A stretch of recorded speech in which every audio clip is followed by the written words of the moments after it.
Hai gorgeous, welcome to my place. Terima kasih sudah mengklik video ini. Kali ini kita akan menuju ke Amerika, tepatnya di Indiana dan Virginia, untuk dua kasus dingin yang berhasil dipecahkan setelah puluhan tahun. Nggak pakai lama? Watch. Pamela Milam adalah seorang siswa tahun kedua di Indiana State University. Pamela yang merupakan anggota Sigma Kappa bercita-cita ingin menjadi guru bahasa Inggris. Pada tanggal 15 September 1972, kampusnya dalam keadaan sibuk untuk merencanakan beberapa acara Sigma Kappa. Saat itu, Pamela memberitahu beberapa teman bahwa dia akan memindahkan mobilnya agar lebih dekat ke asrama. Dan dia berjanji akan pergi beberapa menit saja. Namun sejak saat itu, dia tidak pernah kembali lagi. Pamela yang tinggal bersama kedua orang tua serta adik perempuannya setiap harinya akan berkendara untuk pulang pergi ke kampus. Di malam itu, tidak ada satupun orang yang ada di pesta menyadari hilangnya Pamela. Bahkan saat itu teman-temannya mengira jika dia telah pulang ke rumah. Namun ketika keesokan paginya Pamela tidak muncul untuk bekerja di perpustakaan, teman-temannya menjadi khawatir. Karena hal ini merupakan di luar kebiasaan Pamela yang selalu bertanggung jawab dalam setiap pekerjaan. Di hari itu pada jam 7 malam, dua orang temannya menemukan mobil Pamela yang berjenis Pontiac terparkir sejauh 1 blok dari tempat Pamela memarkirkan mobilnya di malam sebelumnya. Mereka melihat kacamata Pamela terletak di dalam mobil dan dompetnya berada di jok belakang. Karena khawatir, mereka menelpon ke rumah Pamela untuk menanyakan keberadaannya. Dan tidak lama kemudian, ayah serta adiknya datang dengan membawa kunci cadangan untuk memeriksa mobil tersebut. Namun, apa yang dilihatnya saat membuka bagasi akan menjadi hari terburuk dalam hidupnya. Di sana, dia menemukan putri kesayangannya telah tewas. Pamela dalam kondisi tangan terikat ke belakang, mulutnya dilakban, di lehernya terdapat tali, wajah serta kepalanya terdapat luka tumpul, di tubuhnya menempel daun serta kotoran, dan dia telah dilecehkan. Hasil otopsi menyatakan Pamela tewas akibat dicekik. Tidak ada satupun saksi mata, juga tidak ada deskripsi tentang siapa yang mungkin menjadi pelakunya, sehingga polisi menemukan jalan buntu.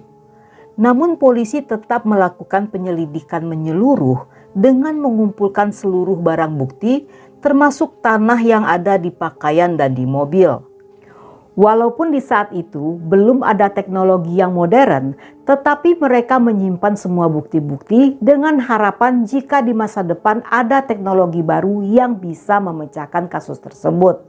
Semua barang bukti disimpan dalam ruang penyimpanan dan seiring berjalannya waktu, kasus itu pun terlupakan dan menjadi kasus dingin. Saat itu, polisi mempercayai jika seorang pria bernama Robert Wayne Austin yang telah ditangkap 7 minggu setelah tewasnya Pamela ikut terlibat. Robert ditangkap atas beberapa serangan serta penculikan yang terjadi di kampus pada beberapa orang siswa. Dalam aksinya setelah menculik, Robert akan mengembalikan para korban ke kampusnya. Dia divonis hukuman penjara seumur hidup atas dakwaan penculikan dan memperkaos lewat pintu belakang. Saat diinterogasi, Robert membantah jika terkait dengan kasus Pamela dan tanpa adanya bukti fisik, polisi tidak bisa menjadikannya tersangka.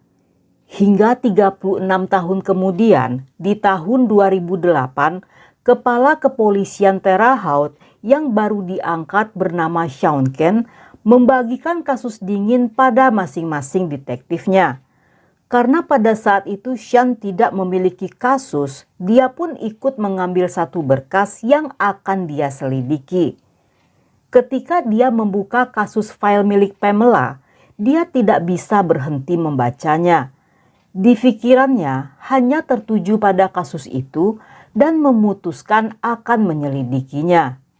Dia bahkan membawa file tersebut pulang ke rumah yang membuat istrinya marah ketika dia menyebarkan foto-foto TKP saat bekerja di ruang keluarga. Sean juga melakukan pengujian DNA pada Robert yang hasilnya tidak cocok dengan DNA yang terdapat pada baju Pamela. Mereka juga menggunakan teknologi baru untuk menganalisis sidik jari yang menempel pada kacamata serta pada pintu mobil Pamela, yang semuanya tidak cocok dengan Robert atau pada siapapun yang terdaftar dalam database kepolisian. Di tahun 2009, Sean kembali mencoba melakukan hal yang sama, tetapi permintaannya ditolak karena undang-undang negara bagian Indiana saat itu tidak mengizinkannya. Hingga 11 tahun ke depan, Sean memeriksa kasus ini namun belum berhasil menemukan pelakunya. Namun Sean yang tidak menyerah di tahun 2018 kembali mengirimkan sampel tersebut pada Parabon Nanolabs di Virginia untuk mencari pohon keluarga dari DNA tersebut. Parabon berhasil menemukan hubungan kekerabatan dari DNA itu dengan seorang wanita yang merupakan sepupu jauh dari pemilik DNA. DNA itu milik dari seorang pria bernama Jeffrey Linhan. Saat kejadian, Jeffrey berusia 23 tahun dan pernah tinggal di daerah Terre Haute di tahun 1970 hingga 1971. Hal inilah yang membuatnya sangat mengenal daerah tersebut, termasuk area kampus. Dengan penampilan seperti seorang mahasiswa serta suara lembut, tentunya tidak seorang pun yang menduga jika dia adalah pria berbahaya. Saat itu, dia bekerja pada sebuah perusahaan rekaman yang berada di Chicago dan bertugas untuk mengirimkan rekaman ke toko-toko kaset di seluruh Illinois dan Indiana.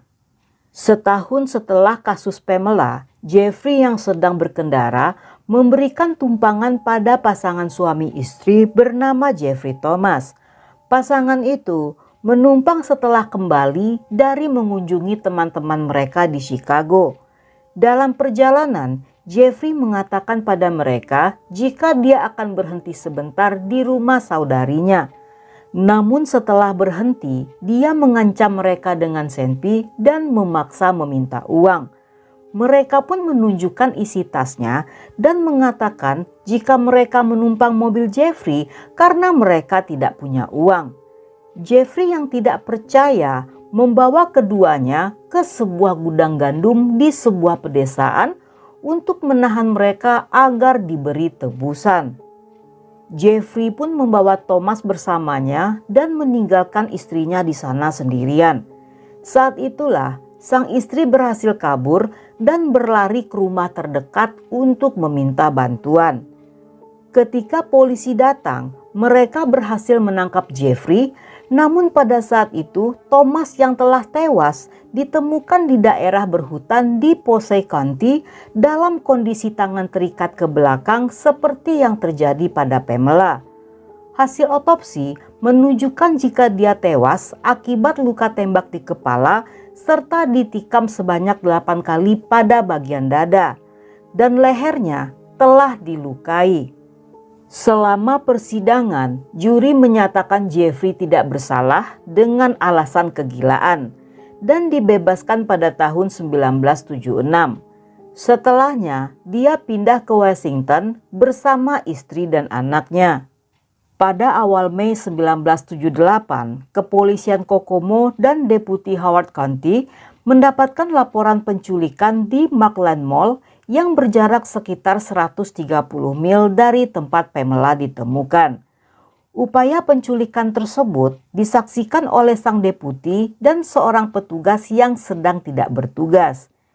Ketika mereka mengejar mobil tersebut, Jeffrey melompat keluar dari mobil itu dan kabur ke sebuah gang.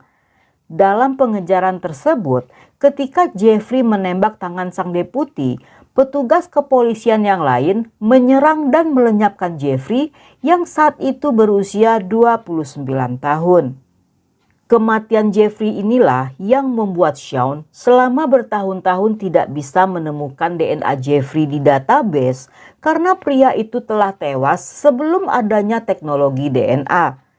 Setelah 47 tahun, keluarga Pamela akhirnya mengetahui siapa identitas orang yang seharusnya bertanggung jawab atas kematian orang yang mereka cintai. Walaupun Jeffrey telah tewas dan tidak sempat diadili, namun keluarga Pamela sangat lega karena dengan kematian Jeffrey, dia tidak punya kesempatan lagi untuk menyakiti orang lain.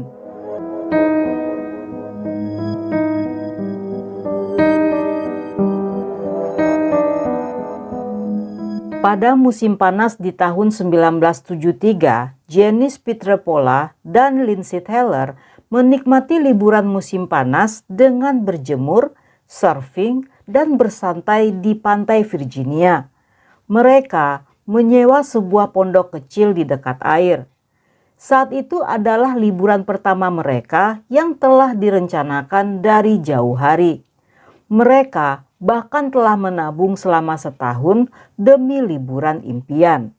Janice digambarkan sebagai gadis yang pendiam dan pemalu, sedangkan Lynn adalah orang yang lebih terbuka. Mereka teman baik sedari SMP dan selalu bersama-sama. Setelah lulus, mereka pun bekerja. Janice sebagai asisten editorial dan Lynn sebagai sekretaris. Pada tanggal 29 Juni, mereka menikmati malam terakhir liburan dengan menghabiskan waktu berbelanja souvenir, berjemur di pantai, dan minum sebotol wine. Mereka terlihat oleh manajer motel pada jam 11.30 dan pada jam 1 siang saat sedang berjalan di dekat jendela kantornya. Dengan angka kejahatan yang rendah, Virginia Beach dianggap sebagai salah satu kota teraman di Amerika.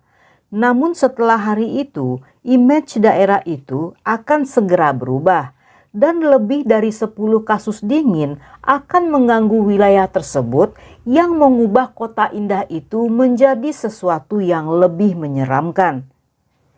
Keesokan paginya seorang karyawan motel menjadi sangat kesal karena penghuni kabin nomor 4 belum check out. Dia merasa jadwal kerjanya terganggu karena dia harus membersihkan kamar itu sebelum tamu berikutnya check in. Dia berjalan ke kamar itu dan mengetuk pintu dan menjadi sangat kesal ketika tidak mendengar suara apapun dari dalam. Dia merasa khawatir jika sang penghuni telah pergi tanpa membayar. Setelah menunggu cukup lama, dia pun membuka pintu dengan menggunakan kunci cadangan dan mengintip ke dalam. Saat akan membuka pintu, terasa ada sesuatu yang menahannya dari dalam. Ruangan itu sangat gelap tanpa satupun lampu yang menyala. Di bawah salah satu tempat tidur, dia melihat kaki seseorang yang sedang berbaring. Saat itu, dia merasa aneh melihat seseorang yang sedang tidur di lantai. Dia pun kembali menutup pintu dan berjalan kembali ke kantor. Namun, setelah beberapa langkah meninggalkan kamar itu, tiba-tiba dia tersadar bahwa apa yang dilihatnya barusan bukanlah orang yang sedang tidur di lantai, melainkan jasad seseorang. Dia pun segera kembali ke kamar itu, mendorong pintunya, dan melihat jika pintu tersebut terasa berat karena dihalangi oleh tubuh Lynn dan kaki yang di bawah tempat tidur adalah kaki Janice. Dia pun menelpon polisi yang dengan cepat tiba di TKP. Hasil otopsi menunjukkan keduanya telah dicekik, ditembak, diperkaos, dan lehernya dilukai dengan botol wine yang telah pecah. Dengan TKP yang mengerikan itu, polisi meyakini jika pelaku telah lebih dulu masuk ke dalam kamar sambil menunggu keduanya masuk, atau pelaku masuk saat keduanya sedang tidur. Motif perampokan segera disingkirkan dalam kasus itu. Karena selain tidak ada barang yang hilang, isi dompet mereka juga dibuang di dalam kamar. Polisi pun melakukan segala cara untuk menemukan pelaku. Mereka melakukan pencarian menggunakan helikopter, menjelajahi seluruh area, bahkan mencari hingga ke gorong-gorong, tetapi belum berhasil menemukan pelakunya. Mereka pun mengumpulkan semua barang bukti yang disimpan agar di masa depan bisa kembali diperiksa setelah ditemukan teknologi yang lebih modern. Kedua gadis ini tidak memiliki musuh dan tidak ada saksi pada malam kejadian. Hingga kasus ini pun menjadi kasus dingin. Kasus ini menjadi kasus terbesar pada masa itu. Namun setelahnya, dalam rentang tahun 1974 hingga 1980, terjadi kasus serupa terhadap 10 orang wanita lainnya. Semua korban wanita muda, cantik, menarik, dan cara kematian mereka memiliki pola yang sama. Beberapa TKP terjadi di rumah korban, di mobil, atau dibuang ke pantai. Kepolisian menduga kasus ini perbuatan seorang serial killer. Hingga di tahun 2018, kepolisian kembali memeriksa kasus tersebut dengan menggunakan teknologi DNA yang di tahun 2019 mereka berhasil menemukan pelakunya melalui silsilah pohon keluarga yang dilakukan oleh Parabon Nanolab. Setelah 46 tahun, kepolisian berhasil menemukan si pelaku yang bernama Ernest Broadneck. Saat ditangkap di New York, Ernest telah berusia 82 tahun. Ernest memiliki sejarah kriminal yang panjang. Pada tahun 80-an, dia menjalani 2 hukuman atas kasus memperkaos. Di tahun-tahun berikutnya, dia memiliki 11 hukuman termasuk penyerangan, perampokan, serta pelanggaran. Dia juga didakwa saat membobol masuk ke rumah seorang wanita melalui jendela dan melakukan pelecehan. Di tahun 2012, kepolisian New York menetapkan aturan yang mengharuskan siapapun pelaku kejahatan harus menyerahkan DNA-nya. Sehingga hal inilah yang membuat Ernest berhasil diidentifikasi melalui DNA di database nasional. Dia juga sedang diselidiki atas beberapa kasus terkait lainnya terhadap beberapa orang wanita selain Janice dan Lynn yang terjadi di antara tahun 1974 hingga 1983. Pada tahun 1973, Ernest baru saja dibebaskan setelah menjalani 10 tahun penjara di Portsmouth. Setelahnya, dia kembali di penjara dari tahun 1985 hingga 1989, tepat di saat kasus pembunuhan Virginia Beach mulai berkurang. Namun hal yang paling menyakitkan dari kasus ini, saat ditemukan Ernest dalam keadaan menderita demensia dan dinyatakan tidak layak untuk diadili. Demensia adalah menurunnya kemampuan otak untuk melakukan fungsi dasar seperti berpikir, mengingat, bicara, dan membuat keputusan. Penderita demensia akan sulit untuk mengurus diri sendiri, sulit berkomunikasi dengan orang di sekitarnya, serta sulit memahami apa yang dilihatnya. Penderita demensia juga mengalami perubahan perilaku dan sulit untuk fokus. Jaksa telah meninjau semua opsi yang tersedia untuk mencapai keadilan. Tetapi kemungkinan tersebut tidak akan pernah terjadi dan Ernest tidak akan pernah menjalani persidangan. Dan sampai di sini dulu cerita kita kali ini. Semoga kalian suka dengan ceritanya. Jangan lupa subscribe, like, komen, dan share sebanyak-banyaknya ke media sosial kalian. Dan buat kalian yang masih betah hingga akhir, thank you, love you, have a nice day, and then see ya.